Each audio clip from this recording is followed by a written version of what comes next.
we're live. Yeah. Okay. Welcome, everyone. We are going to be speaking today about how to build an efficient and diverse workforce. We have here Thomas Forstner. Did I say that right? I did, right? Great. So we have here Thomas Forstner from Duro, an all-in-one contract automation, which enables legal and business teams to agree and manage contracts in one unified workspace. Then we have Molly Johnson from Flexa Careers, getting flexible companies the attention that they deserve. We're going to speak a lot about that during this webinar. And we have, of course, Matt Monette from Deel. Deel helps businesses hire anyone, anywhere compliantly. We're a global payroll for employees and contractors from around the world. Today, we're going to be focusing on remote work, diversity, equity, and inclusion, and scaling internationally. So for the first question, I think what we should be doing is discussing something but we should also be receiving your questions for the webinar on the chat. We will address those at the end in a live Q&A. Our first question of today is, how has the pandemic shifted diversity, equity, and inclusion? Has this remained the same post-COVID? So Molly, why don't we start with Flexa's point of view, your point of view on this question? Yeah, really interesting. Very deep and broad question, but I'll try and answer it succinctly. I think that there has been a really interesting shift throughout the pandemic of the normalization of flexibility, and that in turn has led to an increase in diversity, equity, and inclusion. And what I mean by that normalization is it used to be 5 years ago, pre-pandemic, that flexible working was very much not the norm. People had to justify their reasons for wanting it. They had to explain, I'm a working parent, or I have a disability, or, I have caring responsibilities. And employers would judge those reasons as whether they were valid or not. And I personally had that experience because I have an autoimmune disease that means that sometimes I can't walk. And I had to go to my employer in 2016 and say, I need to work from home 1 day a week. And they put a settlement package in front of me, sacked me, and told me to leave immediately. I then met hundreds of people. The same thing was happening. During maternity leave, they'd be sacked because they asked to work from home, 50-50 when they were coming back in order to be able to manage that transition of having children. And I obviously talk about this from quite a female point of view because that's what I see. But what now has happened is more and more people just want flexibility for flexibility's sake because they've been given that over the last 2 years. And so we've seen the male demand for flexible working massively increase. We've seen people want to, work fully remotely and just traveled around the world because they just want to do that. And it's got to the point where we've reached this critical mass that employers kind of can't, not all employers anyway, can say no to that anymore. And ultimately that choice and that level of flexibility and that lack of having to justify yourself for needing that has really, really led to leveling that playing field, because it's no longer office work is normal and whatever else you want to ask for in order to accommodate your circumstances is abnormal. So I think that there has been great advancements in terms of DEI because of the normalization of flexible working, but we're still not fully there yet. Amazing. So I would like to ask, based on that as a follow-up, what is missing? What do we need to bring us to the next level?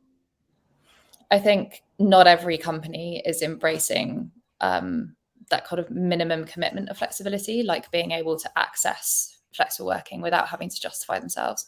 More and more companies are, and there are great ones out there like Duro and Deel, obviously 2 of them, and all of the companies that sit on Flexa as well are embracing that, being open and transparent and not having to justify it.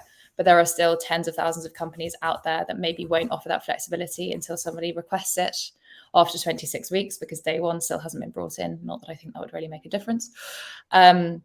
And there's still this idea, definitely with some leaders and particularly older generations, that flexibility is for people who are less committed to their roles, and that ultimately they want a world where people are going back into the office. We need to reconsider what normal is, I think, in order for us to reach true progress. Right. Thomas, Matt, can we hear a little bit about flexibility in Duro and Deel? How does that come about? How do you see it in your day-to-day? Sure. So I definitely second Molly on that. Flexibility is, I guess, one part of the puzzle, and probably the Overton window has shifted towards people are now more in the norm if they're expecting to have some kind of hybrid approach. But at least at Juro, I think generally like the term DEI is a big umbrella term for a variety of things you could be doing. And I think a lot of people, they kind of skip past it and they're like, oh yeah, DEI, like, you know, LGBT and like lots of other acronyms and stuff. And people don't really think about defining what is it that they're actually trying to achieve here. So for us at Juro, the way that we think about it is that you want a representative team, and then you want to make sure that that representative team is about equally and able to do good work. And when we then talk about flexibility, that means like equally and able to do good work, regardless of how, when, for how long, or where they work from.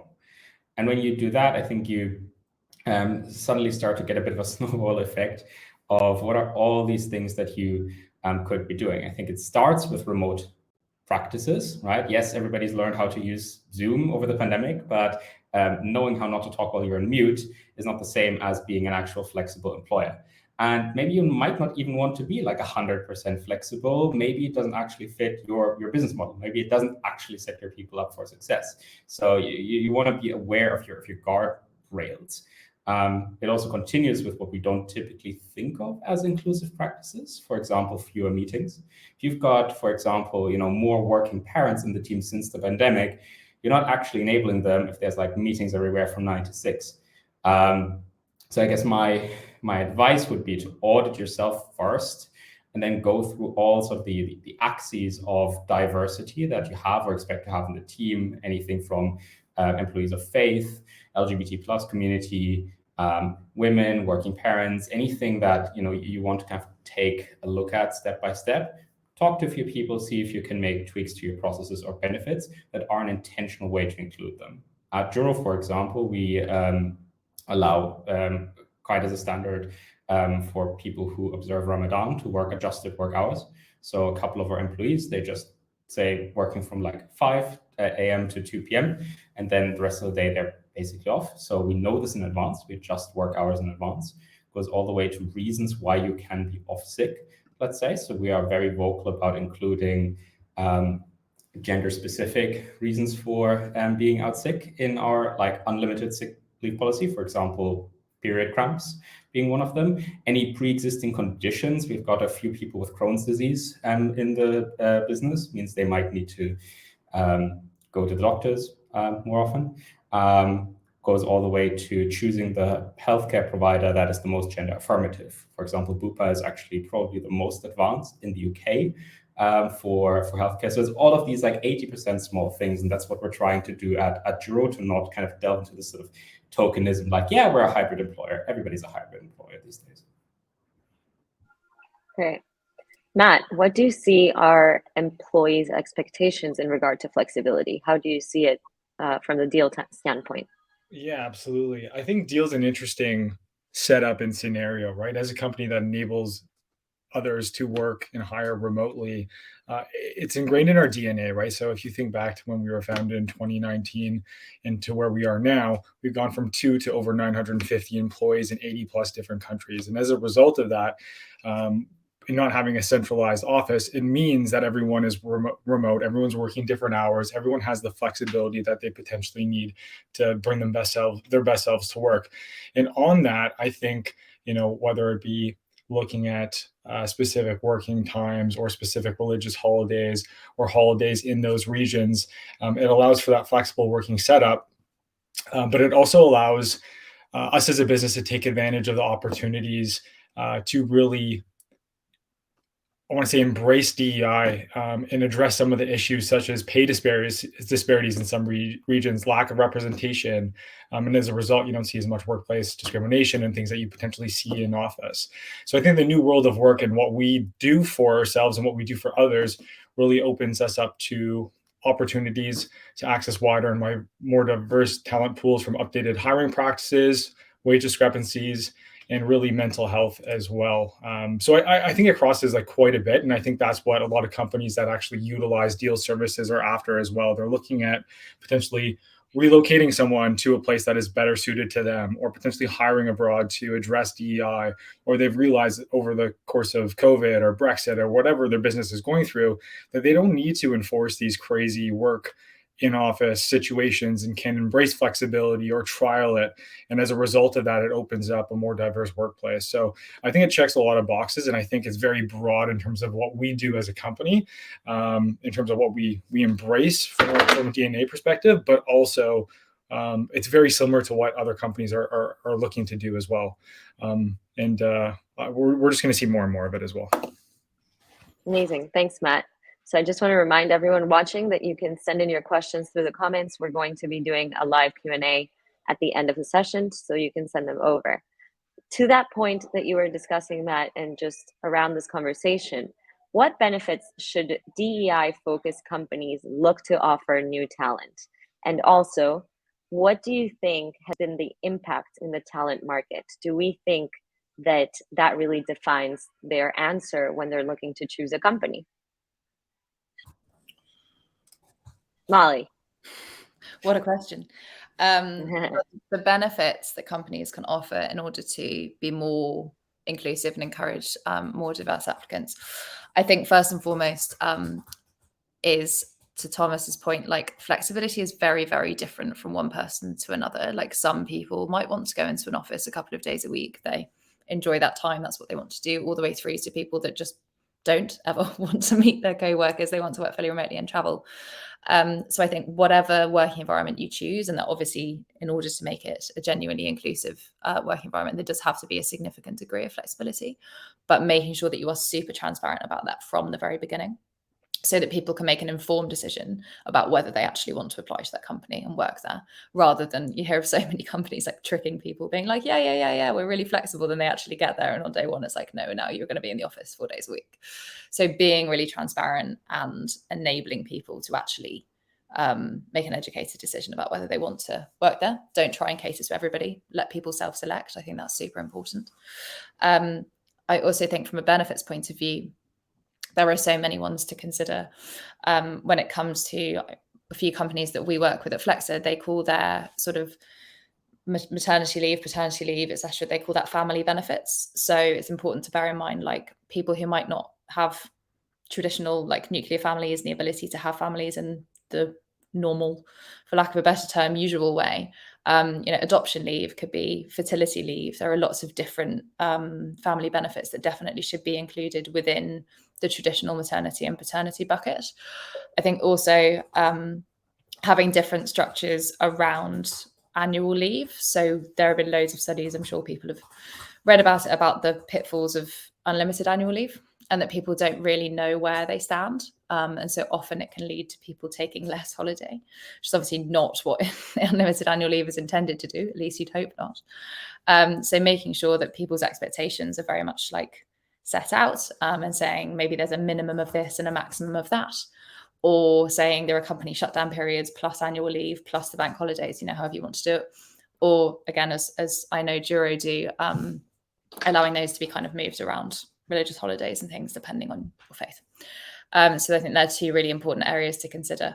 I think also bearing in mind people's kind of medical circumstances is making sure that your sick leave policy is not the brutal minimum of 8 days a year, after which you go on to statutory sick pay, which is terrible. So making sure that you are accommodating of that as well. They'd be the three big areas. There are loads more, but I could talk forever on it and I won't. There's 2 points that Molly made that I absolutely second. One is like just make sure that there's no surprises. I think setting expectations in advance is probably the number one thing that you want. So if people expect 2 things: choice, and number 2, a more or less similar experience as an employee, regardless of which choice you have or which choice you pick. You want to make sure that that's literally written out. The way that we do it at Duro is we literally have like a 3-column table that effectively says, okay, if you pick to elect to be remote first, or if you elect to be, let's say, hybrid in office first, here's what you're getting. And you're getting access to some of these benefits, but access to others maybe not so much. You'll probably find, or at least we've found, that people tend to be very forgiving about like slight variations in what they're getting. People are perfectly fine with having like a slightly worse deal if they're, let's say, remote based versus based around the hub. But that's because people are adults; they know what they're actually choosing. So being very intentional with what you offer is, I think, the first point that I second. And the second one is, which Molly alluded to, is that making your benefits inclusive really just means looking at all the benefits that you offer anyway, and just look for ways that you can kind of check your blind spots. So for example, when choosing a healthcare provider, like what criteria could you use apart from cost that would make your decision in choosing, I don't know, Bupa versus Vitality versus AXA? When you look at your time off, like what's a sort of inclusive or exclusive way to do this? So basically just like tweaking them a little bit. One good example that I've seen recently, which was a bit of a blind spot for me, is something like pet-friendly office. Like dog-friendly office is great until you start having people who are either super allergic to dogs or like are really afraid of dogs, which means that you suddenly are, yes, you're kind of inclusive because everybody, like most people, they like to have like animals in the office, but then there's a small amount of people who start fearing actually coming in because they're like, maybe there's like a big scary animal in there. So I think just, again, like looking at everything you do and just making sure that you are sort of aware, mainly by talking to people, what they would actually like future hires to see or know or do. And if you want to see what that looks like at Juro, our like handbook is actually public. We put like our benefits categories into like 6 big buckets, and we try and sort of, we recently went through that entire exercise of making them better. So you can literally access that if you wanted to on the web. Yeah, we've got the same. The publicly available stuff I think is really important.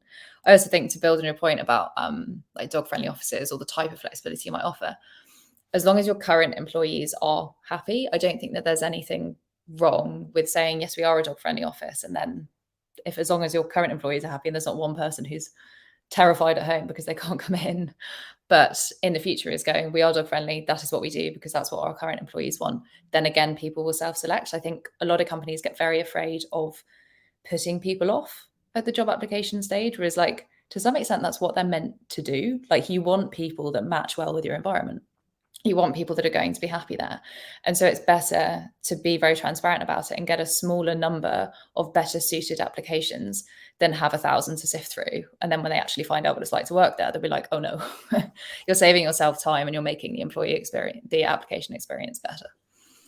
I agree with that too. I think the biggest thing is when it comes to benefits or even scope of work or job, like the job that they're going to be performing, you want to be very transparent from the get-go, right? You want them to know exactly what is expected of them, what situation or what setup you potentially have, what they're going to be partaking in from a visit to the office or remote work. And that leads to the benefits as well. And I think for each individual, obviously benefits are a must when you're potentially offering someone a job, especially in how competitive the market is today.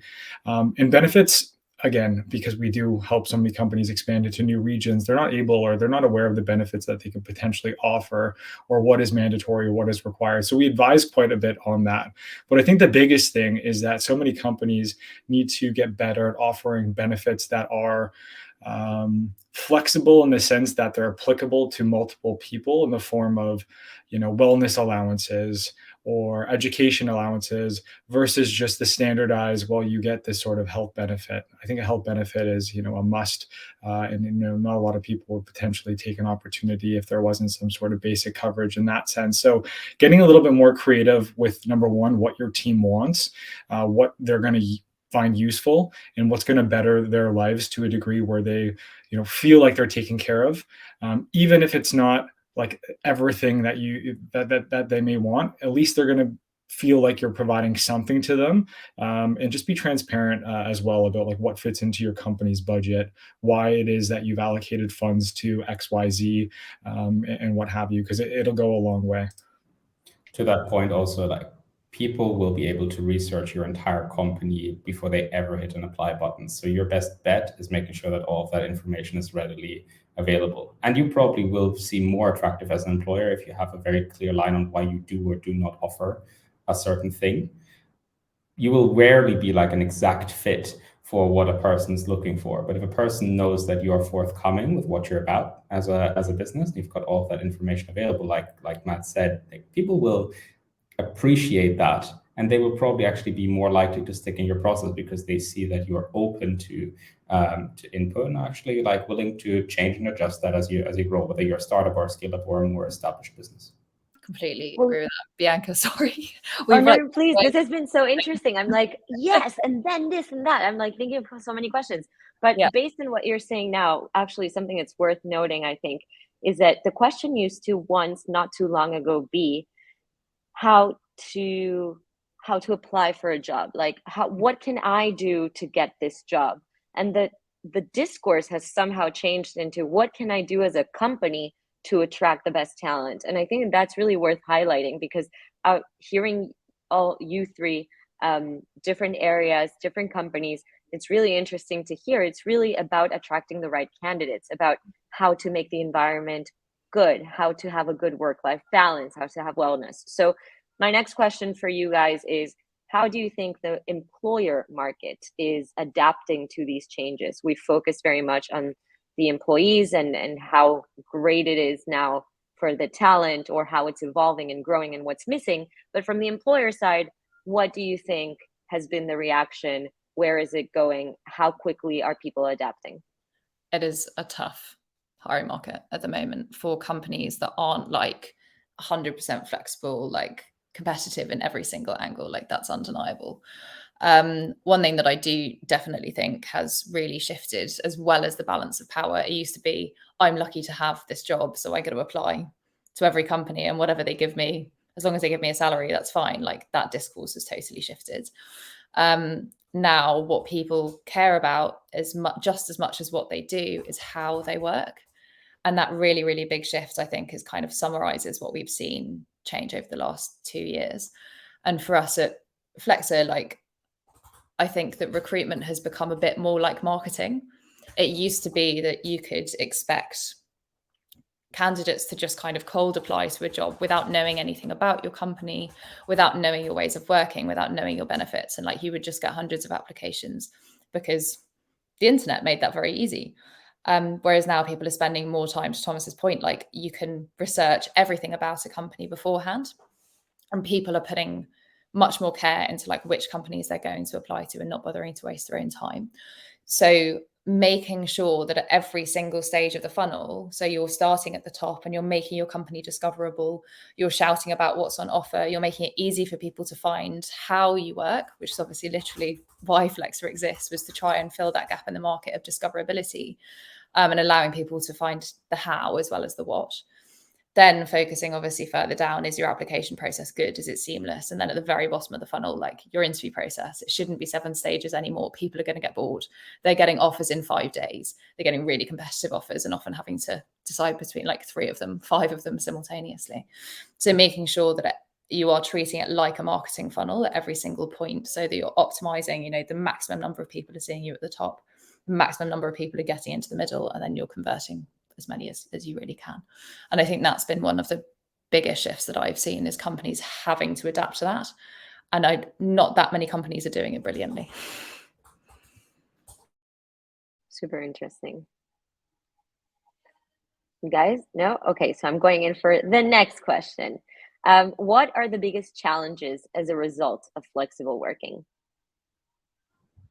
I guess, again, I think like flexibility has so many shades of gray that like you first of all want to be clear on like what type of flexibility are you actually doing? Are you doing synced hybrid, async hybrid, fully remote first? Like, there's lots of different models. Probably most companies, everybody's figuring this out at the same time. This is one like major experiment that probably in like a year or two will get some kind of like standard that works the best. But no one's figured this out. Most companies seem to be going in like some kind of hybrid mode, whether that means like every employee has to be in the office on a set number of days or at specific days. We've seen that go over not so well with Apple in the US. Some companies are like, just do whatever you want and we'll figure it out.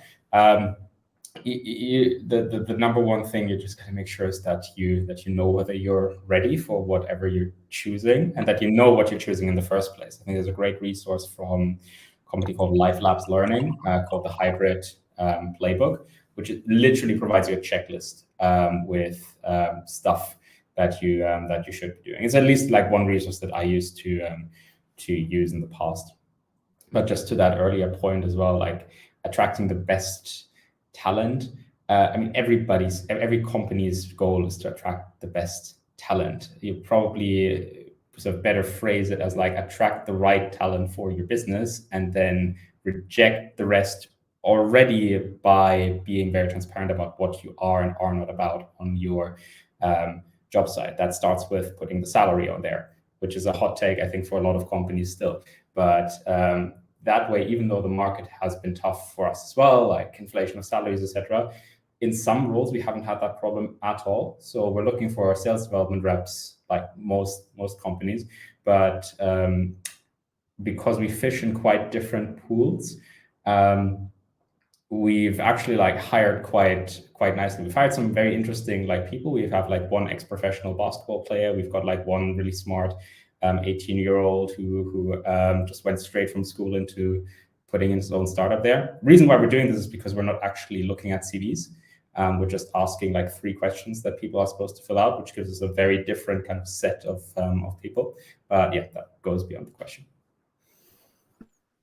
Well, I'm curious to hear what the 3 questions are. I know this is kind of off topic, but I'd love to hear what they are. A relatively basic question is like, why do you want to work in a startup? Why sales? And why tech?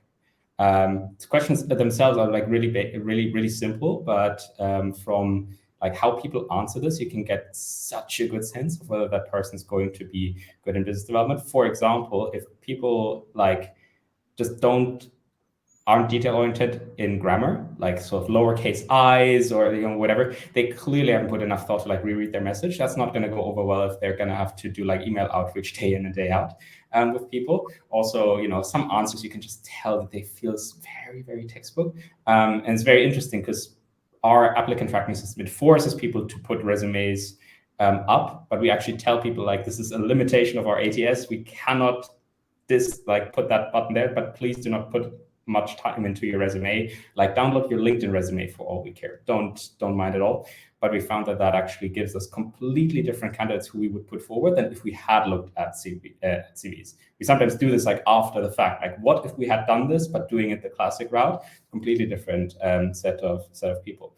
And that's opened up our candidate pool, because we actually say entry level when we mean that. The second you ask for a CV, you're actually not entry level, because you basically say there needs to be something in your history that needs to tell us whether you're good. But if you're genuinely asking for just smarts in an SDR, I found that a CV doesn't actually give you much information.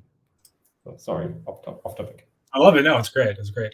In terms of my stance on what businesses struggle on when it comes to flexible working, I think the biggest thing, and I think Molly referenced this at the UK launch event for Deel when she was a panelist, was companies' ability to kind of limp into flexible working. It's either you're flexible, where you allow trust with the employees to dictate and choose when they're going to come into the office. Flexible working isn't going ahead and saying, okay, you can work at home for 3 days a week, but you have to be in on Thursday and Fridays.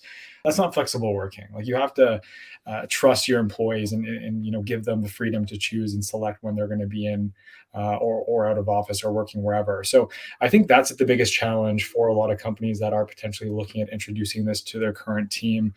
They're limping into it, and I can attest that the water is quite warm. So jump in and implement it fully. Don't limp into it, but adjust, right? You want to implement and adjust and learn from any sort of mistakes or hiccups, or just really understand the feedback from these employees that are going through it with you. Because ultimately, if you want to be a high performing team, have a diverse team, you need to go ahead and listen to your employees and learn from them, and ensure that they're happy, but also ensure that you're getting the best out of them as well. So I'd say that's probably the biggest challenge. It's the companies that are risk adverse to potentially really go at this and put in the effort required to make it, number one, fulfilling for the employees, but also really take on the benefits that remote work and flexible work bring to them as well. Absolutely. I think there's a massive fear of the unknown with a lot of companies as well. And like particularly the generations where their whole careers have been made in the office. Like that's what they know. They know the networking, they know the working with their teams, they know the turning up at 9 and leaving at 6 every day. Like that's what they've known. And 2 years of a pandemic and a particularly bizarre circumstance kind of often isn't enough reason for them to change their minds. And so I think that that's one of the biggest challenges, particularly for potentially people that aren't decision makers in those companies, is trying to change those people's minds and trying to provide enough evidence as to why flexibility is the future and why it's necessary. And I think interestingly, like it is the minority of companies that are that inflexible. But I think at some point it's hard for employees, but sometimes it's like, you've got to know when you're fighting a losing battle and go and look for a more flexible company somewhere else. I think that's an interesting shift in the hiring market, is this idea of like the great reshuffle and people moving around to try and find the right place for them. So for companies in growth mode, whether they be growing or growing out of certain patterns, what would you say, or what would we say, are the biggest challenges, and what do you think would be solutions in the market for them? I guess I learned this the hard way. So the company before Juro, I handled their US expansion for them. I'd probably say the biggest challenge that I felt is just how much time it takes and how that can have a real impact on your business objectives, especially as like a scaling company. Like international scale is usually done as a means to an end, like maximizing revenue by expanding to new markets or just accessing a bigger talent pool. I think like hiring your first few contractors internationally, that's not a big problem, especially with like platforms like Deel. But pretty soon you'll probably end up with like 10 contractors all in one remote location, and then you're gonna suddenly have to come to terms with lots of very tough questions. How do you decide whether to open an entity in that location? Where do you draw the line between like contractors versus employees? Do we offer contractors more or less the same things as employees? Can we do that even? Do we offer contractors a pathway to employeeship? How do they need to relocate? Are we gonna pay for that? Do we go with an EOR model? Like all of these like things have impact on like how likely you are to succeed as a business against, let's say, a revenue target. Not least all the rules and regulations that you got to comply with. And that was a nightmare, especially in the US, starting with healthcare, which is like, sorry for anybody who's on this webinar and who is in the US, but like I'm German, as you can hear from the accent, and like from a German/UK perspective, American healthcare is terrible. Like that is the worst system I've ever seen. But yeah, so I'd probably just say like, time, like do this well in advance, because you will not be able to eliminate all unknowns beforehand. You just gotta like build this plane as you're flying it to a degree. So make sure you just like go really far in advance and go through each of these questions like one by one and see if you can get to some kind of sense of what we want to do as a business beforehand. Be curious to see what that's like for Deel, especially because you've grown so much in the past couple of years with all those funding rounds. Yeah, so to repeat the question, it's really focused around scaling and what the solutions are for scaling companies, both scaling into a more flexible world, scaling globally, or just scaling out of those paradigms. I think, Matt, this one's for you. Yeah, so scale. Obviously, we do that very well at Deel, and we enable other companies to do the same. So really, when it comes time to scale, and being a part of an expansion plan when I was at Shopify, like you said, it is kind of a means to an ends and build a team abroad and really kind of grow revenue and what have you. And often with that, you lose a part of the company culture and you lose kind of the momentum that you potentially have developed, the culture you've created in like a hub city and what have you. So it can be quite a challenge. So, what we enable are, again, companies to go ahead and hire abroad where they do not have entities. And what that typically means for them is obviously a streamlined way to obviously expand into new regions. And holistically, what companies traditionally do when they are looking to expand is, number one, hire contractors in the region where they typically don't have a lot of control and not a lot of I want to say, alignment with what they're doing. And as a result, that contractor potentially isn't aligned to, mission critical objectives, I should say. I can't speak today, objectives, but also the culture that is potentially instilled in office. So as a result, often a lot is left off and they miss out on quite a bit. And typically it never really bodes well for both the contractor and the company when they do expand. So what we often see companies look to do now, and rather than go ahead and spend all the resources at setting up their own entity to trial this expansion, is to go ahead and use Deel. And effectively what we do is we take their employee and hire them in the region and then contract them out to the company to fill the daily duties. Effectively being the engine that enables that individual to work in the location, test out the waters of expansion, or potentially have a massive international team where they do have the freedom to work abroad, the flexibility to move around. And as based on what we're talking about now, more companies are actually leaning towards not setting up an entity for the purpose of allowing the benefit of remote work to their employees and to these people. So now they have the freedom to work in Spain. They're not tied or siloed to that country. They can go ahead and jump to Dubai. They can jump to France. They can jump to wherever, all using Deel. So really, I think the benefit in itself that remote work brings forward is the freedom for their individuals and their employees to live their best life and try out new things. Meanwhile, they're still going ahead and helping these expansion efforts for the company and checking all the boxes in the process. So I think we lost Bianca there. I'm not sure. Yeah. But I would definitely agree with all that you've just said, Matt. I'll wait until Bianca comes back. Do you have something to add on that? I cannot state enough, and I sound like a broken record with this, about the importance of employer brand. I always refer to it as like the difference between proactive and reactive hiring. Reactive hiring is when you're like, I need a role and I should have hired it like 2 weeks ago because it's really urgent and I really need to get someone in quickly.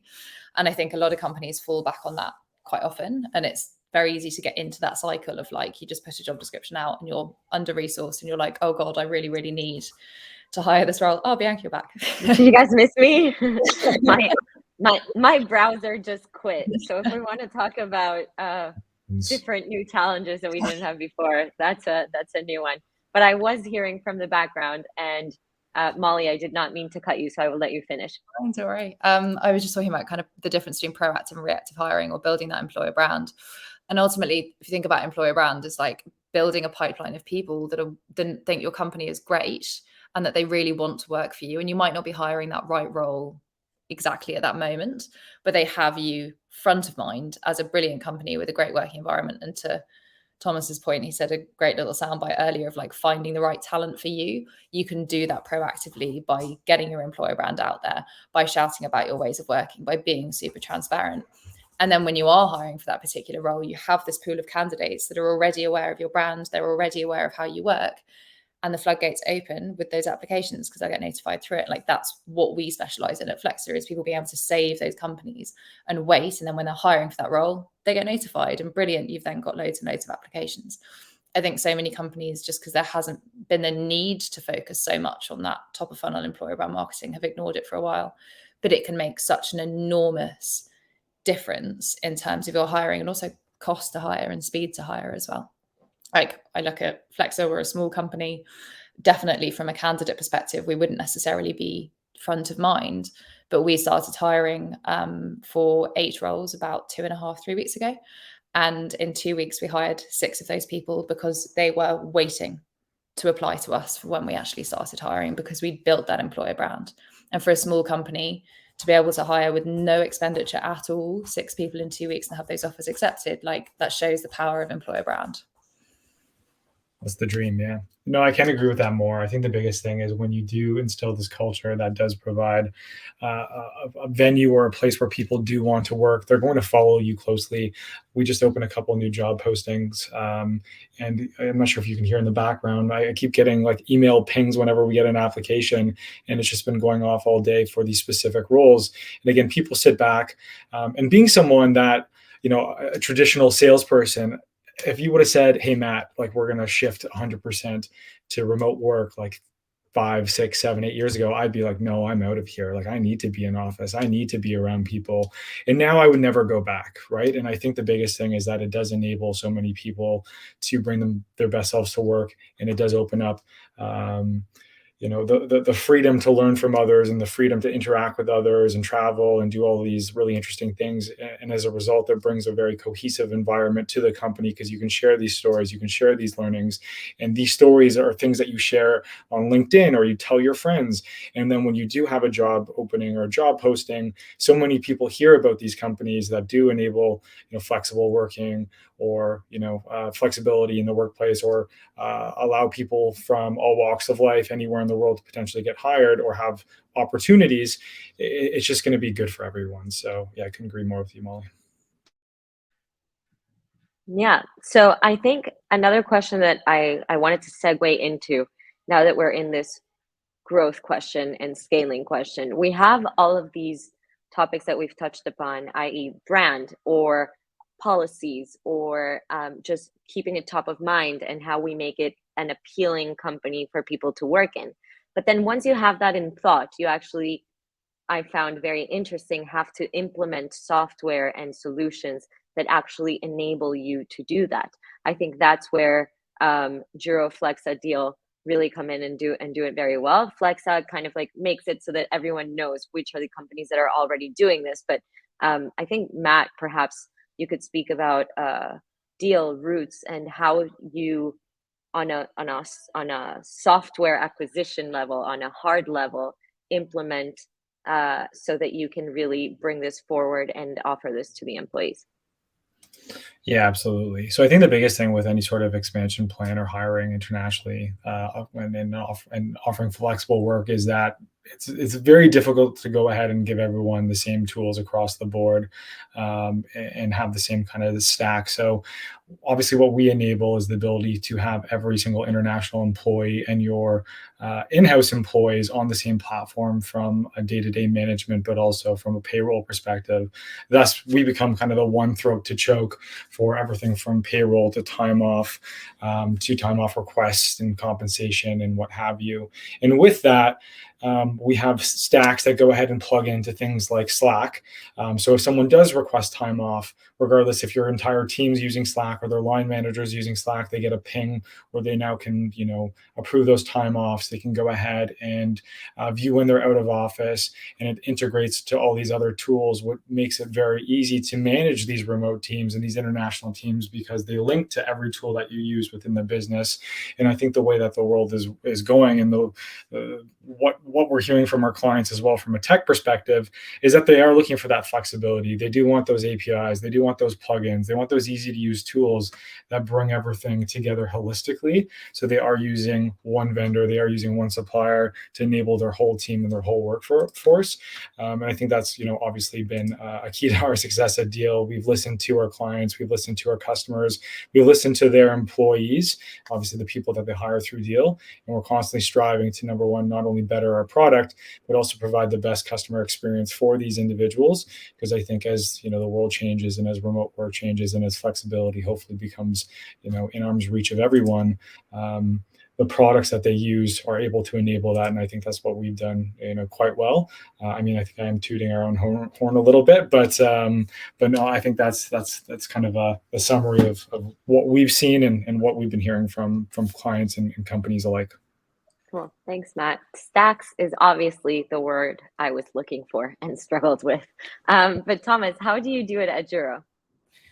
So what Matt said, first of all, about sort of this need for what you could probably call like vertical integration of services, that you don't have like a separate tool for every single thing.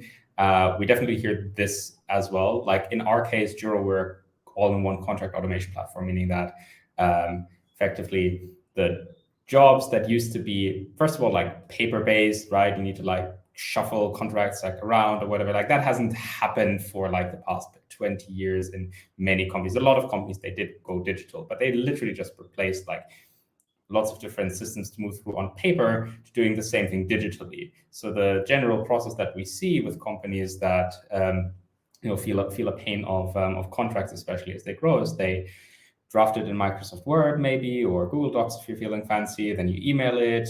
You have to keep track of versions because everybody like redlines it. The more parties you have, then you somehow make it turn into a PDF to make it uneditable, but put it back into DocuSign to make it a little bit editable again. Then it gets signed, then nobody looks at it again, and then maybe at some point you need to understand, well, which contract is actually like due to expire, etc. So what Juro does is kind of bring all of that together to deal with the entire contract lifecycle in one go and enable like legal teams first and foremost, but really also the teams they enable, sales teams, HR teams, to do all of that stuff in one place. Integrations are definitely front of mind for us there as well, because as everybody went remote, that pain really just compounded, where you had to suddenly rely on some kind of SaaS tool for every single thing you did. You have to rely on Zoom to even talk to people. So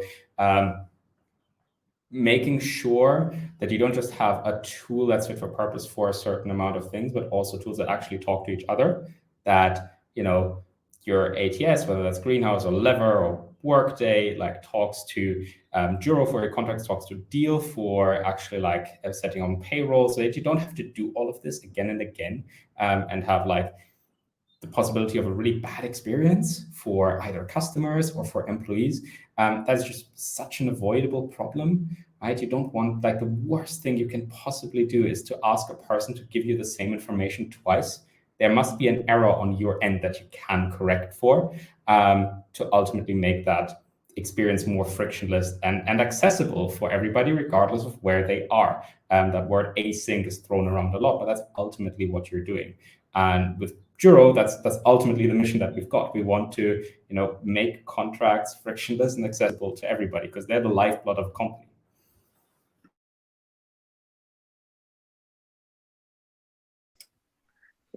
Totally like lost that last word, so I was like lifelong. But I got you now. It came with a delay. I was like, sorry, I was going to go for lifeblood of the company. I thought it would round it off nicely, but yes, very descriptive. Yeah. So lastly, I think we talk a lot about work-life balance, and Thomas, you perhaps touched upon this a lot in your way of explaining flexibility. But when we talk about work-life balance, is there a common definition to it? Is there one standard of work-life balance? What do we really think about when we say that? Or is it really just particular to each person and in each company? I guess to me, I'd be very curious to hear what Molly would say about this, because I think you think about it like way more than I would. For me, work-life balance is kind of like a similar category as like the terms HR or the terms culture. You ask like 10 different people, they have 10 different ideas of what this is. In general, I've never liked the idea of work-life balance, because for me, it makes me think of a scale where work is on one side and life is on the other, but that's not what it's like. Life is a pie chart, work is a part of that pie chart. For some people, it's a very large part, and they're totally fine with that. For some people, it's a smaller part, and things like family, hobbies, other passions, they make a different mix. And that pie chart looks different for everybody. I think the two things you need to be extremely careful with is knowing, for yourself, what that pie chart looks like, or whether it looks different than what you want it to be, and then trying to sense check, let's say, your employer against, does this actually match? Does it not match? And for the employer to be aware of that as well. I think the idea of stay interviews has become quite prominent recently. So kind of as the opposite to an exit interview, like what keeps people at the business? I think a lot of that goes into figuring out, what does your pie chart look like? Like, what is there apart from work that actually gives you fulfillment? What's your rest ethic as opposed to your work ethic? And how can we as an employer like actually fit into that niche? So that would be my answer to that. Yeah, I think that there's been a bit more of a sort of the term work-life blend recently, and I think that kind of comes into that pie chart visual. I think that work-life balance is so subjective. Ultimately, I know, Matt, you're the same as me. You're always on LinkedIn answering emails, available at like all times.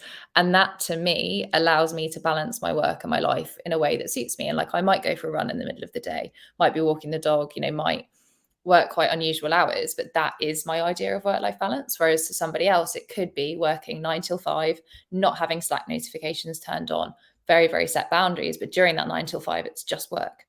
I think it's companies need to be able to enable all of those different kinds of blending work and life. And it's why when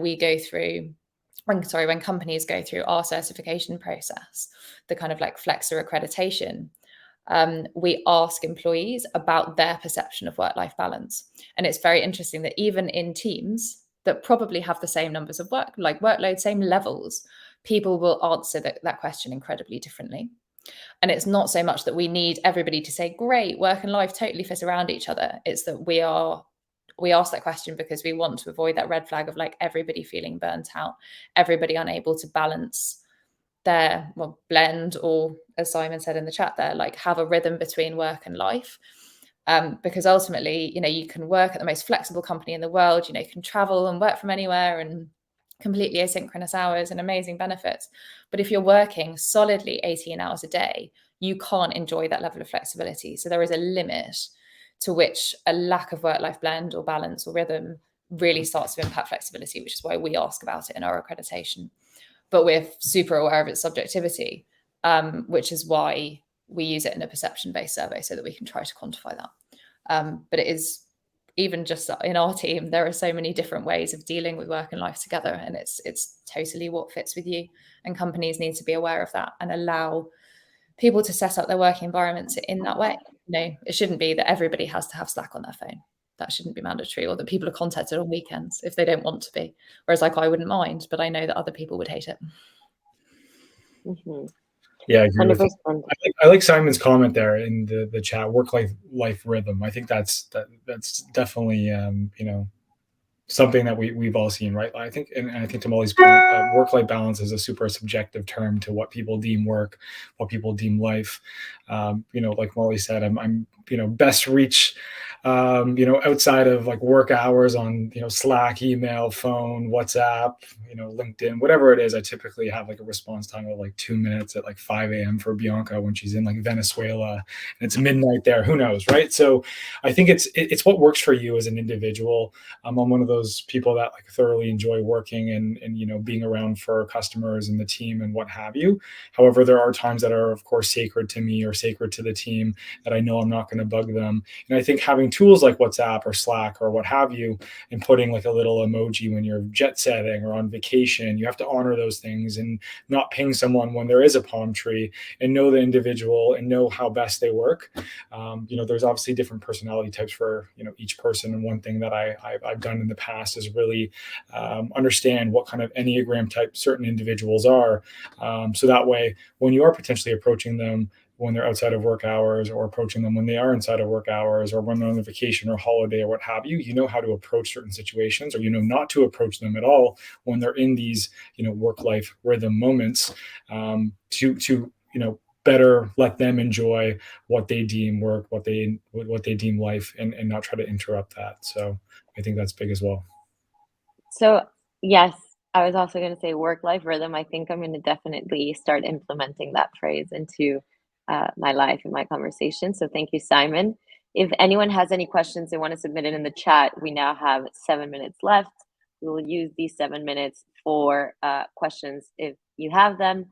But while we wait for questions, if they come up, I would love to get finalizing statements from each one of you, kind of summing up what you deem is important in this topic, and where do you think we would want to be in a year from now. So if you had to be super idealistic in a year from now, looking back, seeing how quickly things move, where are we? I would hope that every single company offers a degree of flexibility, whatever works for them and for their people. And I think in order for us to get there, then one of the most important things is transparency, and making sure that people can make educated decisions about where they work, rather than holding all of this information back, and preventing people from actually finding the right employer for them. That would be progress in my mind. Love that. Thomas? I would hope that in about a year's time, there is some kind of standard of like flexible working or like a hybrid model, however you want to call it, that actually does work well for a broad swath of people. I think I said before, I'm kind of gonna pound this, like everybody's experimenting with this. I actually think a lot of companies, very large companies, are making very big statements like every employee can work full remote forever. I don't know how much thought went into these decisions. I can't comment on that. Generally, I would probably say do not make major decisions like that in the midst of a global pandemic.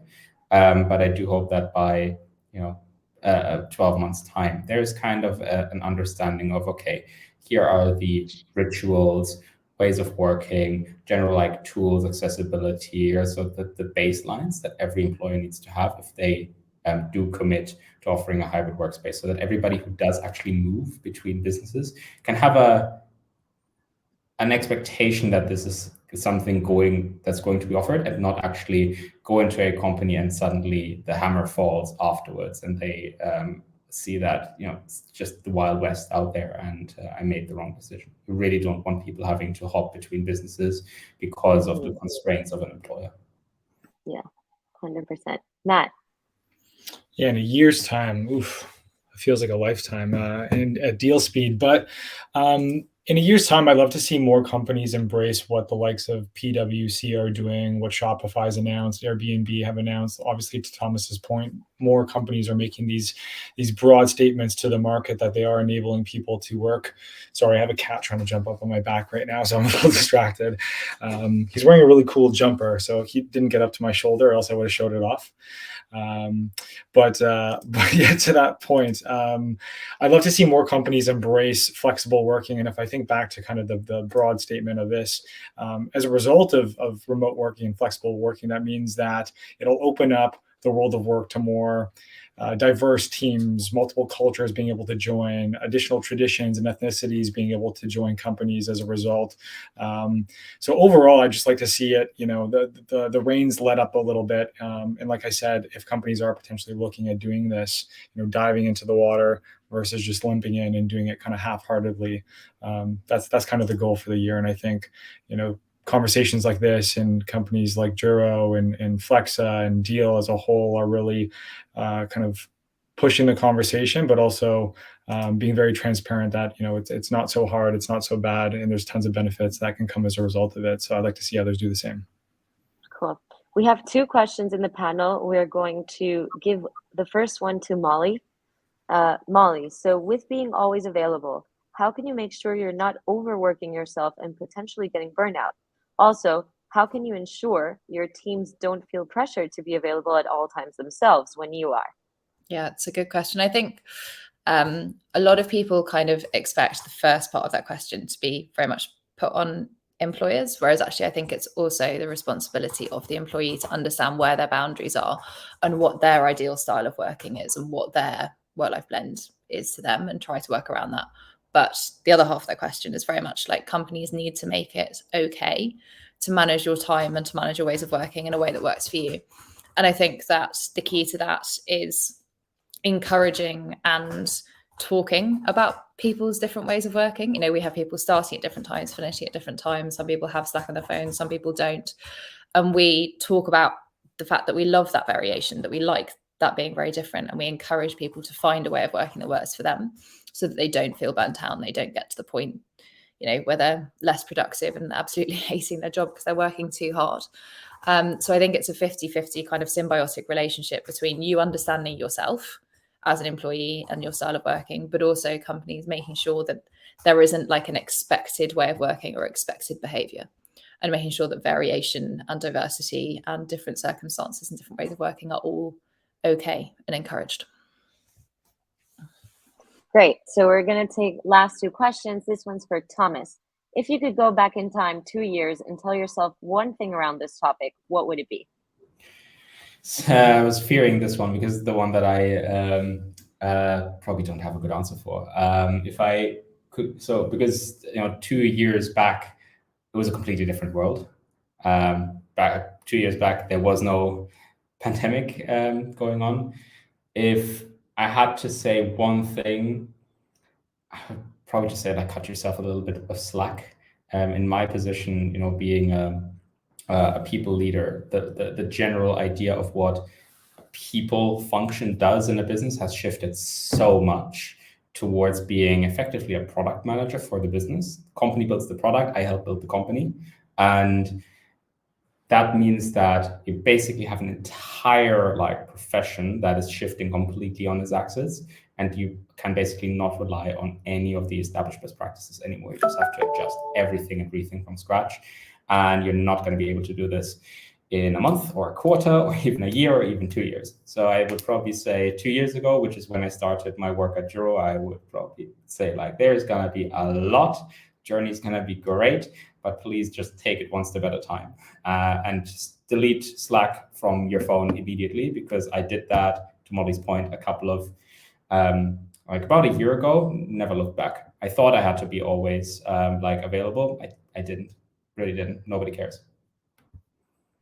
Amazing, different perspectives. It's really great to see how everyone has their own way of doing it. Matt, this last question is for you, and then we're going to have a surprise vote. So, any tips on how to coordinate teams while also allowing for flexible work? Example, if you have 5 people who need to coordinate for a meeting, but they all work at different times. This is a tough one. So I don't know if any company can really master this 100%, right? And especially at Deel. I mean, we, as a country leader for the UK, I have colleagues in, every time zone, every country. I was just on a call just before this with some Australian team members, and obviously it's, different work times and different, parts of the world. So I don't have a clear and concise answer. I think it comes back to work-life balance or work-life rhythm. Obviously, certain things can come up outside of standard work hours, but being transparent about maybe what is coming up, whether it be a mandatory meeting. We typically record a lot of our meetings, so it is shared with them, and they are able to go ahead and provide that feedback. But I think if it is, all hands or a team meeting that is, mandatory for everyone to join, potentially doing it in bursts, right? So have a leader potentially do it at one time, have another leader do it at another time, and potentially collate that information and bring it together. I think at the same point, it depends on how big your company is. If you have, 10 people in 10 different time zones, then it's going to be very difficult to potentially go ahead and have a time that suits everyone. So there's no kind of clear answer for it. I think the biggest thing is do what the consensus potentially wants to do, and record and document as much as possible, so that way it is accessible to those people that potentially can't make it, and they still feel like they're part of the decision if a decision is made during that meeting. I think that's the biggest thing. And Dustin, I see you there. I don't want to leave you hanging because no, we're doing this, Matt. Perfect. We're doing this. Okay, good. Yeah. So the last one is, we're just gonna have you all answer Dustin's question. Dustin's question is essentially that I need to escape this noise. 1 second. Sorry.